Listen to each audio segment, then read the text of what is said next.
राजनीतिक परिचर्चा में भाग लेने के लिए बैठे हुए हैं।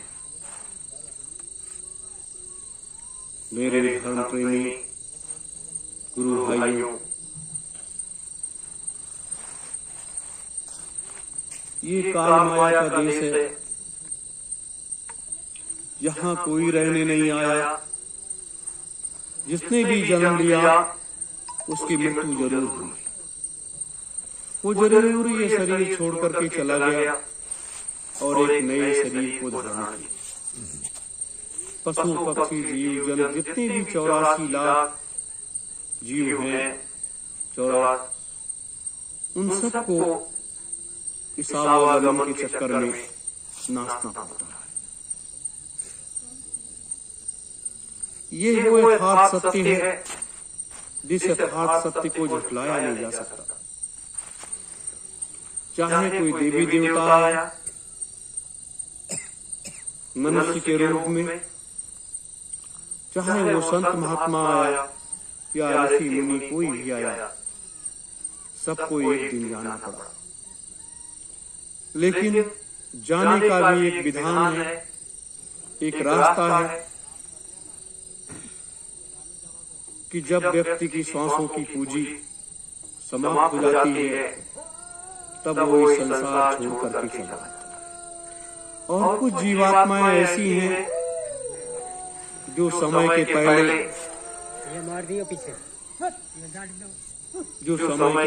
चल देती हैं। उनकी श्वासों की पूंजी भी पूरी नहीं होती और समय के पहले इस हाड़ मांस के शरीर से जीवात्मा वो निकल जाती है और चली जाती है। ये भी सत्य है। दोनों तरीके से ये चीजें, ये घटनाक्रम होता है। इसी क्रम में अपने संगठन के संगत के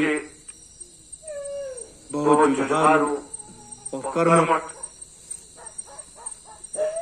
रहे भाई नेत्रपाल जी, भाई राम बाबू जी, जो एक आकस्मिक दुर्घटना में एक साथ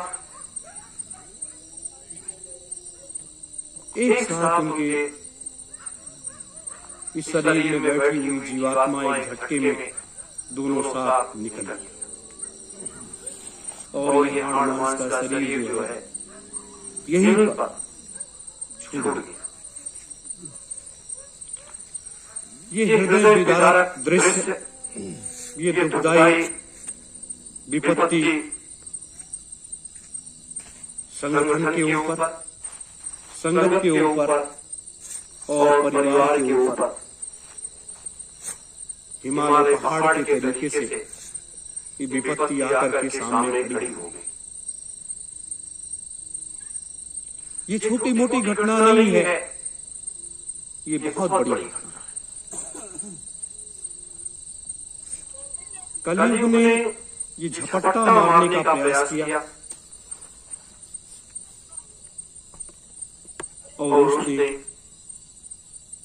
अपना जो किला है, जो चारों तरफ से इसकी बाउंड्री बनाई गई थी, सुरक्षा कवच बनाया गया था, उसमें भेद उसने सेंध लगा करके और घुसने का प्रयास किया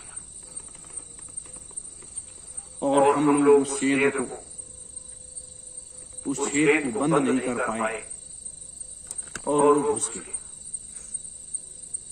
मेरे प्रेमियों, महात्मा या परमात्मा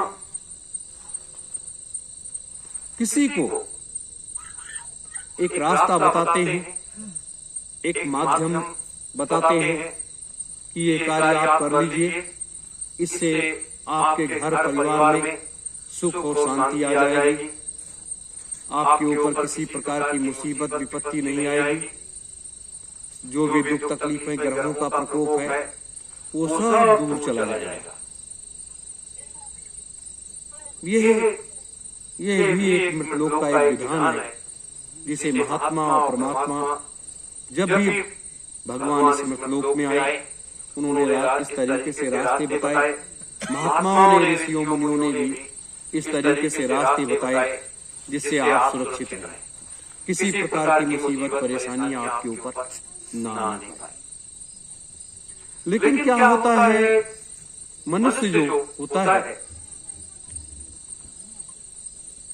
उसके अंदर दो तरीके से मन काम करता है। एक, सत्य और असत्य के बीच में व्यक्ति झूमने लगता है कि ये क्या सत्य है, ये क्या असत्य है। और जब व्यक्ति उसमें झूमने लगता है तो उसके अंदर एक बड़ी चीज बैठ जाती है। मेरे प्रेमियों, इस तरह का से कहीं कहीं भेद बन जाता है और वहां थोड़ा सा लगाम ढीला हुआ कि अव्यवस्था फैल गई। आज इस दुख की घड़ी में हम आप सब जितने दुखी हैं कि जिसकी कोई सीमा नहीं, कि सतयुग आगमन के कार्य में एक बड़ी बाधा सामने आकर के खड़ी हुई और इस सतयुग तीर्थ की पावन धरा पर हर कार्य में बढ़ चढ़ करके बराबर हिस्सा लेते रहे। अब उस जीवात्मा को सुरक्षित रखना कि अकाल मृत्यु में व्यक्ति प्रेत बन जाता है, कि उसको 98 वर्ष की आयु तक उस प्रेत योनि में रहना पड़ता है। लेकिन समय का जो सद्गुरु होता है, महात्मा होता है, जिसके सानिध्य में व्यक्ति रहता है, तो ऐसे दौर में, ऐसे समय में वो जैसे कोई घटना घटती है उस जीवात्मा को अपने संरक्षण में ले लेता है और उस जीवात्मा को अपने संरक्षण में लेने के बाद उसको प्रेत योनि में नहीं जाने देता, उसको वहीं पर रोक लेता है। 25 दिन पूरे होने के बाद, क्योंकि पाप का जो कर्जा होता है उसको काट देने के बाद सद्गुरु, महात्मा, ऋषि मुनि जिनके सानिध्य में हम आप सब होते हैं, वो क्या करते हैं, या तो पशु योनि में कुछ दिन के लिए भेज देते हैं या पुनः मनुष्य की योनि में उनको पुनर्जन्म, वही मनुष्य का शरीर पुनः मिल जाता है और वो इस मृतलोक में आकर के फिर अपने अधूरे कार्यों को पूरा करने में लग जाते हैं। इसके बारे में मैं आपको विस्तार से उस प्रमुख बैठक में बताऊंगा, क्योंकि ये भेद कभी नारद को भी किसी ने नहीं बताया, बड़े बड़े महात्माओं ने नहीं बताया, ऋषि मुनियों ने भी नहीं बताया। राम ने एक बार विश्वामित्र से पूछा था कि इस मृतलोक का जन्म मृत्यु का जो खेल है, महात्मा उसको कैसे अपने शिष्यों को या अपने बच्चे बच्चियों को कैसे सुरक्षित करते हैं, उसका रास्ता, उसका मार्ग क्या है। विश्वामित्र ने सीधे कहा था, राम, इस भेद को महात्मा नहीं देते, महात्मा नहीं बताते हैं, क्योंकि ये भेद उनका विषय होता है, उनका संरक्षण होता है, उनका मार्ग होता है और ये ईश्वरीय सत्ता को जानने का अधिकार भी नहीं है। मेरे प्रियजनों, ये बड़े ऐसे राज रहस्य हैं कि जब कभी विपत्तियां आती हैं तो ऐसे मार्ग खुल जाते हैं। लेकिन आज हम आप सब इस सतयुग धरा पर बैठे हुए हैं और अपने वो दो भाई नदारत इस हाड़वंश के शरीर से हम उनको यहाँ पर नहीं देख पा रहे हैं, ये सबसे दुखद घटना है। लेकिन आत्मा एक परमात्मा का रूप होता है और वो इस मार्ग में शहीद जो हुए उस सतयुग आगमन की तैयारी के लिए ही जुटे हुए थे और आखिरी सांस तक उन्होंने सतयुग आगमन की तैयारी में ही अपने को शहीद कर दिया।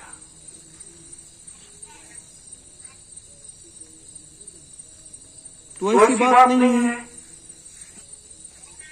यहाँ की गतिविधियां, यहाँ का मार्ग, यहाँ का रास्ता अब तो एक सूक्ष्म कण से भी ज्यादा महीन स्तर पर रह करके वो जानते रहेंगे। ये एक ऐसा मार्ग है जिस मार्ग में जब व्यक्ति जाता है तो वहां भी उसको आनंद होता है। ये तो काल माया का देश है और इस काल माया के देश में ये सारी चीजें जो लौकिक और पारलौकिक दोनों यहाँ बनती हैं और बिगड़ती हैं। और कौन से जन्म का कौन से कर्म का ये तो बदला देना पड़ता है। इसलिए हमें इस दुख की घड़ी में हिम्मत और साहस के साथ काम लेना, अपने हिम्मत और साहस को मजबूत बनाए रखना है। क्योंकि रास्ता, जिस रास्ते पर हम चल रहे हैं, सब लोग हमेशा मैंने कहा कि धर्म का रास्ता ये तलवार की धार से तलवार की धार पर चलना होता है। तो ये तलवार की धार पर हम लोग आगे बढ़ रहे हैं। हाँ, अपने घर परिवार की सुरक्षा करना ये मेरी नैतिक जिम्मेदारी है कि अपने घर परिवार में किसी प्रकार की कोई दूसरा व्यक्ति सेधमानी न कर पाए, दूसरे लोग किसी प्रकार के दूसरों अपने लोगों को कष्ट न पहुंचा पाए। ये मेरी जिम्मेदारी है। इससे थोड़ा सा विवेक में ये कहा कि सत्य का मार्ग तलवार की धार पर चलना तो है, लेकिन इस तरीके से कलिकाल झपट्टा मारेगा ऐसा विश्वास।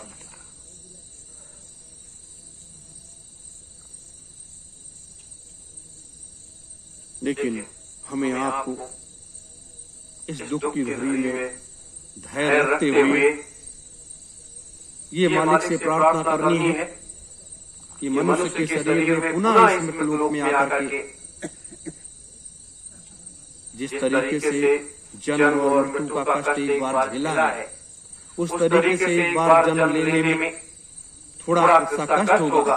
लेकिन जब व्यक्ति माँ के गर्भ में जाता है, अगर उसका ज्ञान चक्षु खुला होता है तो हमेशा वो अपने गुरु को याद करता रहता है, तो किसी प्रकार का कोई कष्ट नहीं होता है।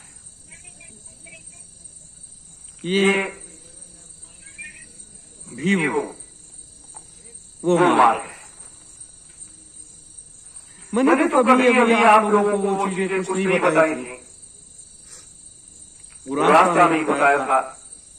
कई बार मैंने हर संभव प्रयास किया कि आप लोग मेरे साथ बैठ जाओ और मैं आपको मार्ग बता दूं, रास्ता बता दूं, जिससे आप संसार में किसी भी कोने में चले जाओ, कोई भी किसी प्रकार की लड़ाई हो जीत करके आप आ सकते हो। समय को कुछ और मंजूर था, नहीं तो वो सुरक्षा को अगर वो कार्य आज के पहले कर लिया गया होता तो आज ये समय नहीं आता कि धर्म का क्षेत्र वन का क्षेत्र होता है। और एक बात और बताएं, जैसे अपने भाई लेखपाल जी और भाई राम बाबू जी एक साथ दुर्घटना घट गई। इसी तरीके से जो निरंकारी एक संत मत चलता है, उसके जो प्रमुख थे वो अमेरिका में गए थे सत्संग सुनाने के लिए। अमेरिका में गए थे सत्संग सुनाने के लिए। अभी ज्यादा दिन की घटना नहीं है, 3 या 4 साल की घटना है, जबकि अच्छे साधक रहे हो, करोड़ों लोग उनके साथ भी जुड़े हुए हैं।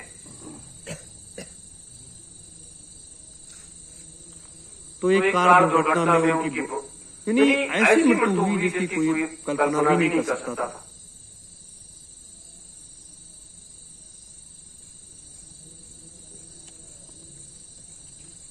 और जो कुछ अपने लोगों ने उस रहस्यमयी खेल को अपने गुरुदेव का भी देखा, संत सम्राट जी का देखा, तो ये हिम्मत लोग हैं।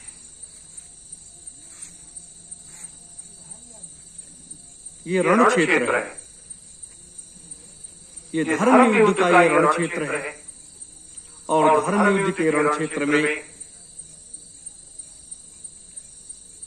बुरे लोगों को शहीद होना चाहिए, अच्छे लोगों को नहीं।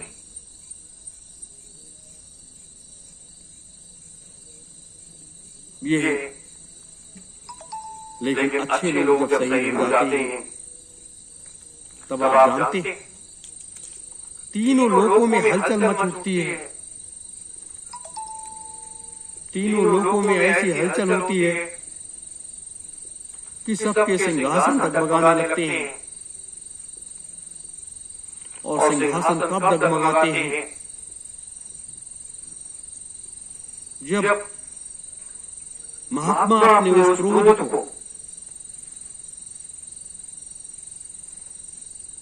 व्यक्त करते हैं और उस क्रोध की तपिश के सामने कोई भी व्यक्ति जाने की हिम्मत नहीं करता है।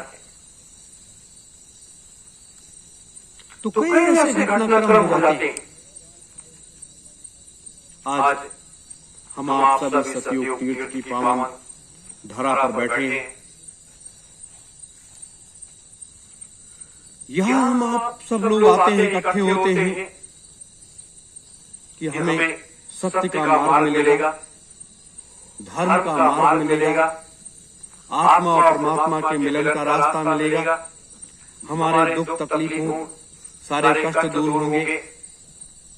इसलिए हम आप सब आते हैं। फिर 9 सतयुग की स्थापना होगी, पूरे संसार में सतयुग का साम्राज्य होगा। 2,03,000 वर्ष के लिए सतयुग आएगा। तो ये सारी व्यवस्था के कार्य के लिए हम आप सब इकट्ठे होते हैं और उस योजनाओं को बना करके तैयार करते हैं। मेरे प्रेमी जनों,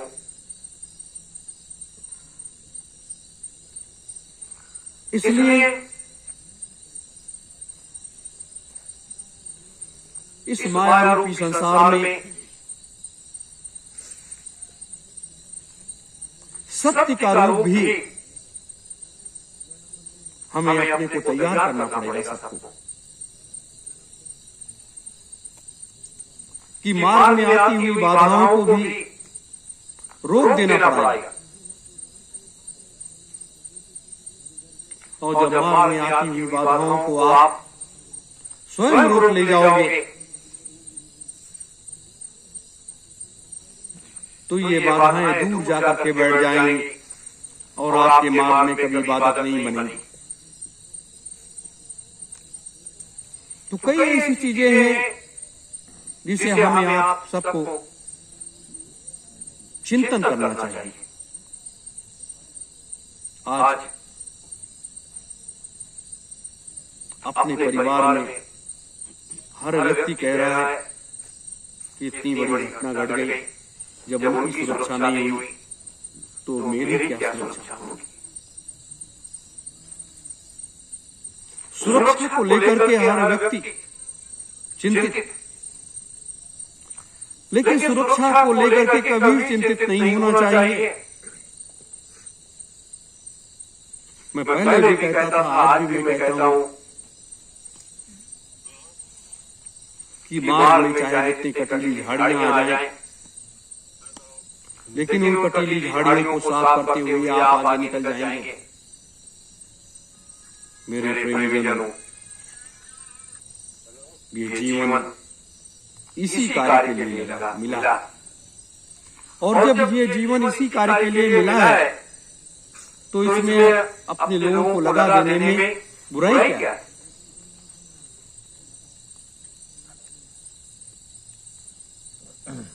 राम राम का युद्ध हुआ। प्रज्ञान पंडित, उससे बड़ा कोई ज्ञाता नहीं था। जो व्यक्ति तीनों लोकों में गाता आता रहता था, भगवान शिव उसके आराध्य थे। सब कुछ होने के बाद कई ऐसे मार्ग बनते हैं, कई ऐसे रास्ते बनते हैं जो जाना पड़ता है। मेरे प्रेमीजनों, ये मैं आध्यात्मिक रास्ता इसलिए बता रहा हूं कि अपने जीवन में शीतलता लाओ। शीतलता का मतलब सुमिरन, ध्यान और भजन, ये हमारे सबसे कर्तव्य वो मार्ग है जो अपने गुरु के द्वारा दिया हुआ है। और एक गुरु के द्वारा दिया हुआ सत्य ओम जय गुरुदेवाय नमः, ये वो महामंत्र है जो एक सुरक्षा कवच है। सुरक्षा कवच, अब आप कहेंगे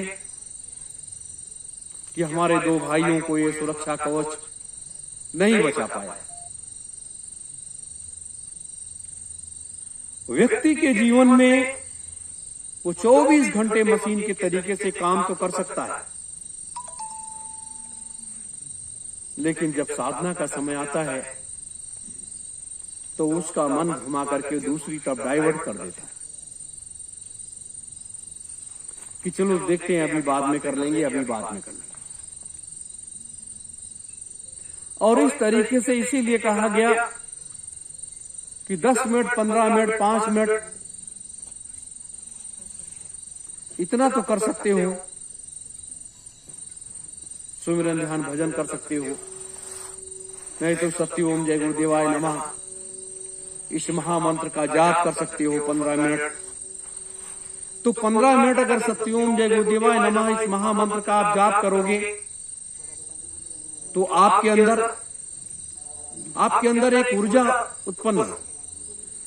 आपके चारों तरफ एक सुरक्षा कवच का पहरा हो जाता है और वो आपको हमेशा सुरक्षित रखता है। मेरे प्रेमीजनों, ये जीवन ऐसे नहीं चलता। हम कई कार्यक्रमों में जाते हैं, 10 मिनट, 5 मिनट इसको कराते हैं। ये क्यों कराते हैं?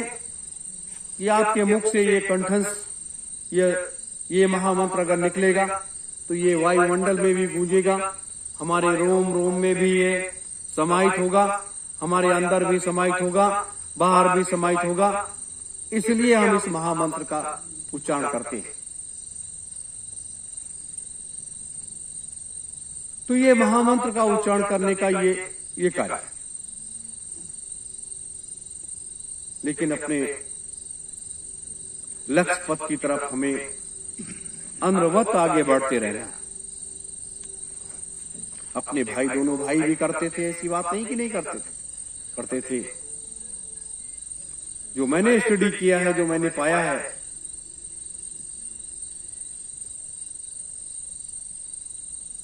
वो एक ऐसा मार्ग की तरफ चल पड़े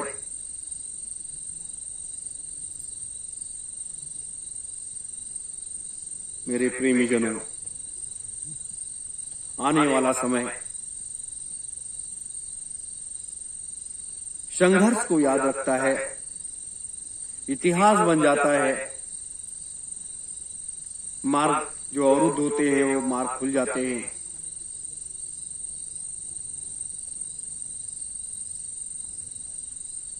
तो ये है जो कल का समय आ रहा है, परसों का समय आ रहा है।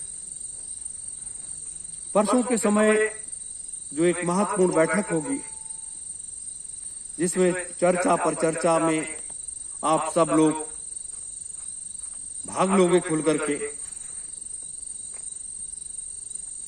वो भारतीय सुभाष सेना के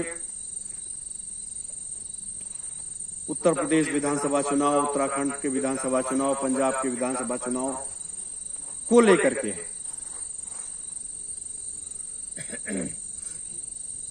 सक्रिय और निष्क्रिय पदाधिकारियों के बारे में, हमारी कार्य व्यवस्था के बारे में कि हमें क्या करना है क्या नहीं करना है, उसकी योजना के बारे में, और एक श्रद्धांजलि और शोक सभा को लेकर के एक कार्यक्रम उसी दिन है, जिसमें हम उनके व्यक्तित्व कृतित्व पर एक प्रकाश डालेंगे। और प्रकाश डालने के बाद ये हमेशा एहसास रहेगा, जब तक वो इस मतलोक में आ नहीं जाते, अपने पुनः उन कामों को संभाल नहीं लेते, तब तक ये एहसास रहेगा, ये झटका एहसास रहेगा। मेरे प्रेमी जनों, ये जीवन बड़ा दुर्लभ है। मनुष्य का शरीर ही मिलना बड़ा दुर्लभ है। हम इसको अच्छे मार्ग पर ले जाते हैं या बुरे मार्ग पर ले जाते हैं, ये अपना कर्तव्य होता है।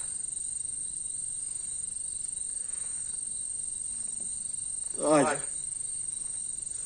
महापुरुषों का महान संकल्प, कितना त्याग, कितनी साधना करते हुए वो आज इस बदलाव को करना चाहते हैं, और हम आप भी उनके बताए मार्ग पर चलते हुए जितना भी हो पा रहा है उतना कर रहे हैं। आगे क्या क्या होगा, ये जब आपको मालूम हो जाएगा, तब आप जो है उस मार्ग पर आपको चलने में और ज्यादा आसानी हो जाएगी।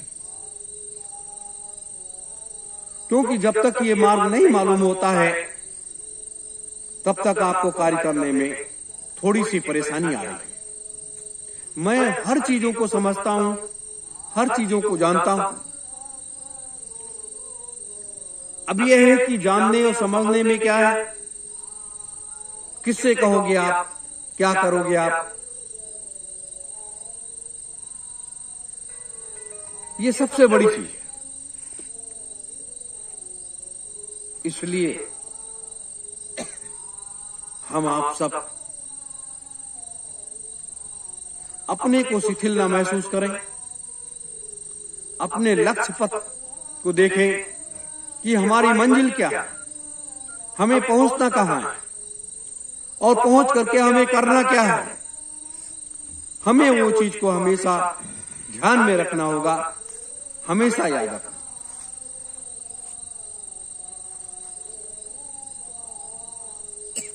ये चीज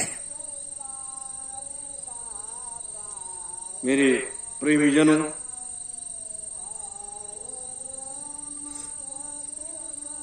तो ये समय परिवर्तन का है, बदलाव का है।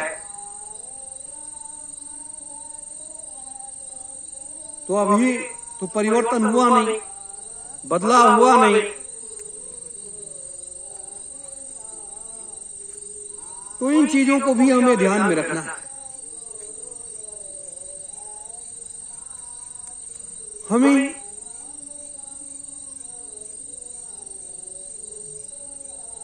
इस पहाड़ जैसे दुख जो अपने सबके ऊपर डाला है कलयुग ने,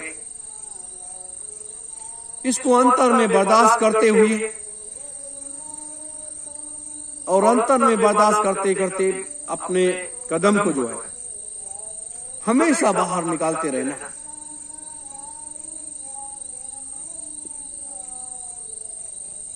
और जब आप हमेशा निकालते रहोगे तो कहीं ऐसी समस्या कोई नहीं है। परिवर्तन सत्य है, महापुरुषों की वाणी सत्य है, महापुरुषों के कार्य सत्य हैं, और महापुरुषों का वो सत्य का मार्ग वो सही, वो भी सत्य है। तो हमें इस रास्ते पर चलते रहे। मेरे प्रेमी जनों, मैं ये इसलिए क्यों बता रहा हूं? ये इसलिए बता रहा हूं कि कभी भी आप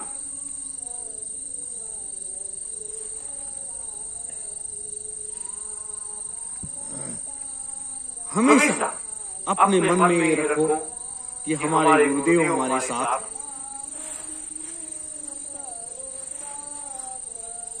और जब वो हमारे साथ हैं तो कोई समस्या नहीं।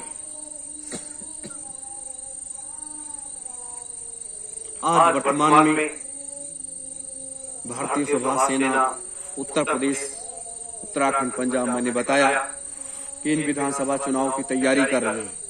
आप लोग भी सक्रिय होकर के इस कार्य में लगे हो, देख रेख कर रहे हैं।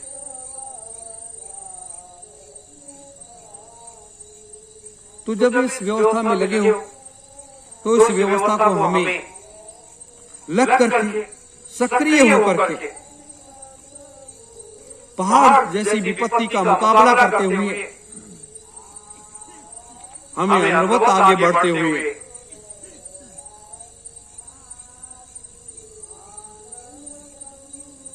ये संसार में या देश के लोगों को दिखा देना है कि ऐसी दुख की घड़ी में भी हमने संघर्ष किया, इतना बड़ा त्याग किया और इतनी बड़ी आवाज को हमने बुलंद किया।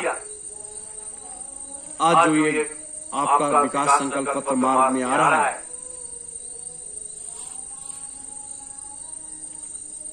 पूरे हिंदुस्तान में जितनी भी राजनीतिक पार्टियां हैं, किसी का ऐसा घोषणा पत्र या विकास संकल्प पत्र आज तक तैयार नहीं हुआ। किसी का नहीं तैयार, और किसी ने इस तरीके से जनता से वादे नहीं किए हैं जो आप करने जा रहे हो। एक इस लड़ाई का खाका तैयार हो गया है।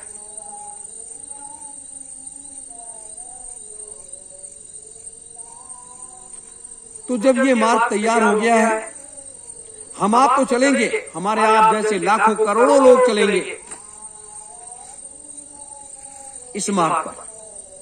यही वो मार्ग बचा है जिस मार्ग पर चल करके लोग सुरक्षित रह सकते हैं, और सारे मार्ग, सारे दरवाजे सब बंद हो गए हैं।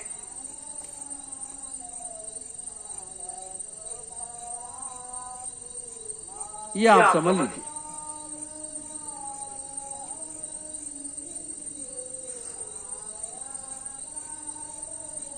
तो जो भी गतिविधियां, जो भी योजना प्रमुख पदाधिकारियों के द्वारा कल परसों में आपको बताई जाए, उसी हिसाब से आप लोग चलने का प्रयास करिएगा।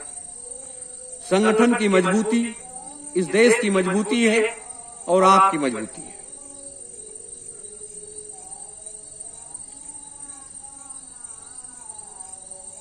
ये इसलिए मजबूती है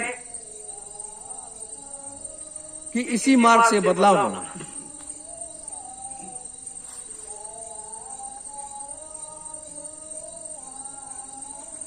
तो जब इसी मार्ग से बदलाव होना है तो हमें आपको अपनी आवाज को बुलंद करने में कोई नुकसान नहीं। अभी हम आप स्थिर एक जगह बैठे हुए हैं। एक योजना बनकर के तैयार हुई थी कि 15 तारीख से निकल करके कार्यक्रमों का आयोजन किया जाएगा, लेकिन इस घटनाक्रम के बाद काफी कुछ बदलाव किया गया। उससे आगामी कार्यक्रम की लिस्ट 1-2 दिन में तैयार हो जाएगी और वो सबको मालूम हो जाएगा। मेरे प्रेमी जनों,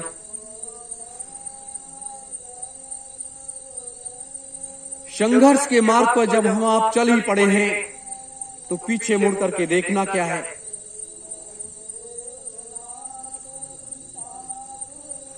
क्योंकि अब ये मार्ग से कोई भी व्यक्ति वापस नहीं आ सकता। जैसे स्वामी जी महाराज, संत सम्राट जी महाराज जब उस मार्ग पर चल पड़े तो वापस तो नहीं लौट करके आए। जब तक उनका सारा कार्य पूरा नहीं हो जाता, उसकी तैयारी वो कर नहीं लेते, तब तक कदम नहीं बढ़ा रहे।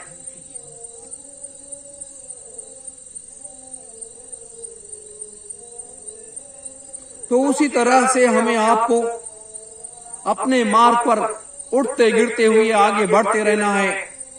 कोई भी व्यक्ति चाहे जितना भी अवरोधक बने, उसका डट करके मुकाबला करना है।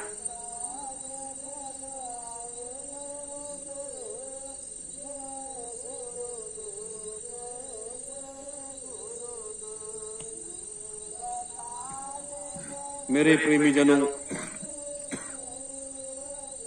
इस तरह से हम आप सब अपने लक्ष्य पथ की तरफ आगे बढ़ते रहेंगे और तमाम विघ्न बाधाओं को भी पार करते हुए आगे निकलते चलेंगे। क्योंकि विघ्न बाधाएं बहुत हैं, हर तरीके से विघ्न बाधा आपके चारों तरफ खड़ी हुई है। लेकिन गुरु की दया, उनकी मौज, उनकी मेहर अगर साथ में है तो उसका मुकाबला करते हुए हम आप आगे निकल जाएंगे और वो बाधाएं पीछे रह जाएंगी।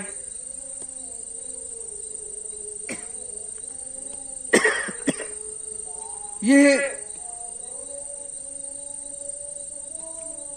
अगर हम इससे घबरा जाएंगे तो ये सतयुग की धरा पर, सतयुग को इस धरा पर लाएगा कौन?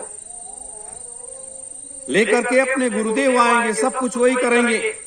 लेकिन ये निमित्त मार टिकानी लगाने के लिए तो हमें आप सबको खड़ा होना है ना।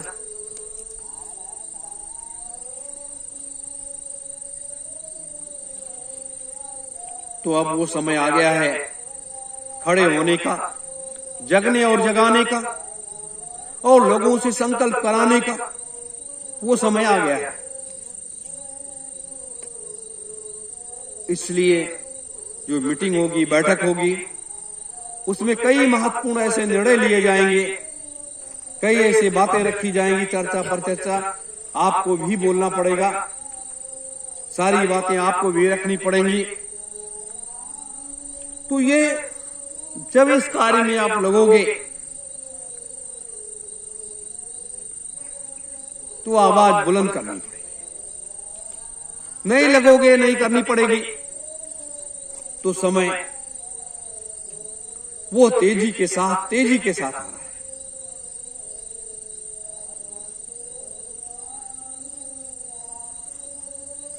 मेरे प्रेमी जनों,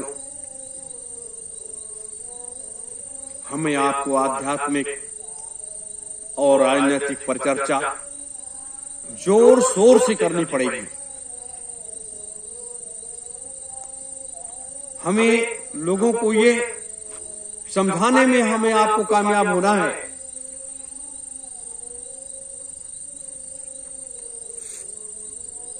कि ये व्यवस्था, ये सारा कार्य हम करने जा रहे हैं।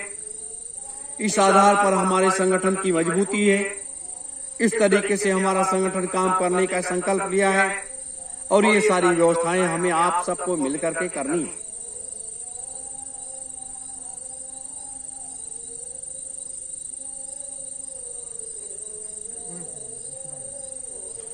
तो ये सब, ये एक ऐसा विषय है जिस पर कल अगर मौका मिला शाम को काफी कुछ विस्तार से मैं आपको बताऊंगा।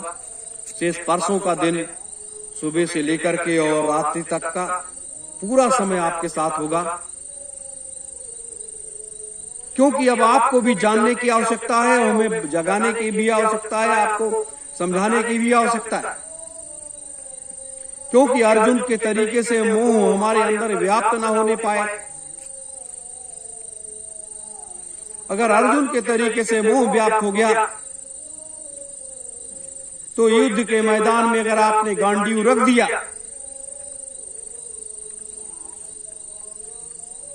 तो ये मार्ग कैसे प्रशस्त होगा? कौन इस पर विजयश्री का झंडा लहराएगा?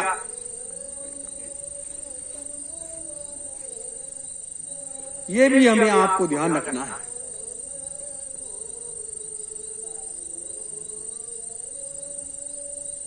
और जब आप इसे ध्यान रखोगे, अपने दिमाग में रखोगे,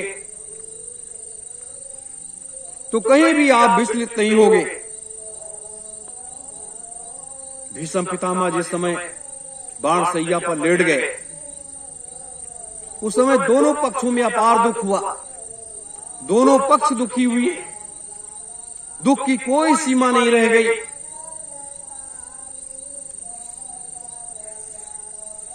लेकिन मर्यादा, संस्कार, सभ्यता और एक आचरण,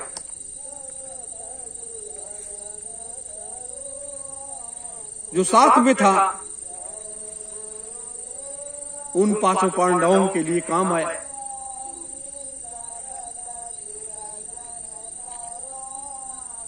मेरे प्रेमियों, इसलिए भारत वो देश है जिस देश में हम आपने जन्म लिया है। इसलिए कभी भी हमें हिम्मत नहीं हारनी चाहिए। ये हिम्मत की बात मैं आज इसलिए कर रहा हूं कि मैं जानता हूं कि हर व्यक्ति के अंदर एक तो अपार दुख है और दूसरा उसके अंदर तमाम तरीके से शंकाएं हैं, तमाम तरीके से प्रश्न हैं।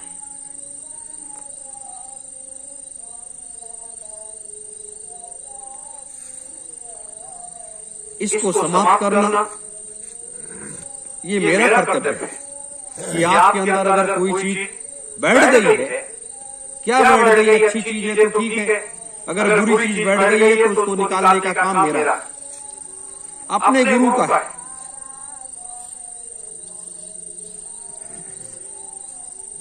तो उसे मैं आपके अंदर से निकालूंगा। लेकिन कैसे निकलेगा? वो धर्म के क्षेत्र की उससे निकलेगा और राजनीतिक क्षेत्र के उससे निकलेगा। दोनों क्षेत्रों को तैयार करके, जैसे महाभारत के युद्ध में अर्जुन को कृष्ण ने उपदेश दिया था, वैसे आज आप सबको समझने की और जानने की आवश्यकता है, नहीं तो आप उलझ जाओ।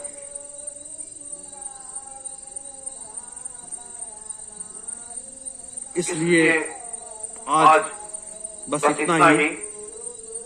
और सुबह जो है अपने लोग जल्दी उठिए, 4 बजे भोर में उठ करके हाथ मुंह धुल डालिए। हाथ मुंह धुलने के बाद जो जहां हो वहीं अपना बैठ जाइए आधे घंटे के लिए। चाहे सत्योम जय गुरुदेवाय नमः ये महामंत्र का जाप करिए, और चाहे जो है स्वामी जी के द्वारा दिया गया वो 5 नाम सुमिरन कर लीजिए, फिर ध्यान कर लीजिए, फिर भजन कर लीजिए आधे पौन घंटे में। और उसके बाद अपनी नित्य क्रिया का कार्य करने के बाद जो पहले सुबह सेवा का कार्य है उसमें सबको लगना है। अगर जब तक हम रहेंगे हम भी फावड़ा चलाएंगे, आप रहोगे आप भी चलाओगे, सबको फावड़ा। क्योंकि ये सेवा, इस शरीर से सेवा करना आवश्यक है। हम आप नहीं करेंगे कौन करेगा? इसे कर।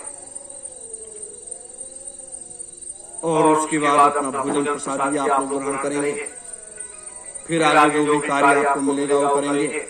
और शाम को एक महत्वपूर्ण बैठक होगी, कल शाम को भी महत्वपूर्ण बैठक होगी, उस पर जबरदस्त चर्चा होगी। और चर्चा के बाद फिर अगला दूसरे दिन दोनों समय चर्चा पर चर्चा होगी और विचारों का आदान प्रदान होगा, कार्यों की समीक्षा होगी और एक हुंकार आपको भरना है। वो हुंकार ऐसा भरना है कि पूरे प्रदेश को और देश को झकझोर देना है। ऐसा हुंकार कि पूरे प्रदेश और देश को झकझोर देना है। स्वयं जगो, दूसरे को जगा दो, उस लक्ष्य की तरफ आगे बढ़ना है। अब बैठने से काम चलने वाला नहीं। अब चलने से, दौड़ने से, जगाने से अब ये काम चलेगा। तो बैठो नहीं, अपने लक्ष्य पथ की तरफ आगे बढ़ो। बस इन्हीं शब्दों के साथ आप सभी धर्म प्रेमी गुरु भाई बहनों, सादर सत्यों, जय गुरुदेव, जय हिंद, जय सुभाष, जय भारतवर्ष।